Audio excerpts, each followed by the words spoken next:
তখন তোমার কমেন্টটা আসলো যে আমি কেন বেরোনো, তখন আমি ওই পড়াটা দেখলাম যে না, তাহলে এটা ভুল লিখেছে, আমি কি লেখাপড়া জানি না, তাই তো একদম একদম না, আমি না সিনহাজ, রাগ করার কিছু না পাখি, আমি বলছি তো কাউকে এরকম করে বলা উচিত না গো, যে বেরিয়ে যাও তমুকের লাইফ থেকে, কেন? এটা ঠিক নয়। তার থেকে বড় কথা, তোমার পাখি তোমার লাইভে তো সে আসেনি না, সে এসে অন্য আরেকজনের লাইভে, তো আমরা বলার কে, থার্ড পার্টি।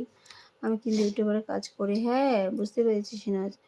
তো যাই হোক, ও হয়তো কি বোঝাতে চেয়েছে যা আমরা জানি না, আর কিন্তু বাকি কমেন্ট হচ্ছে তার ভুলটা সে বুঝতে পেরেছে, ঠিক আছে।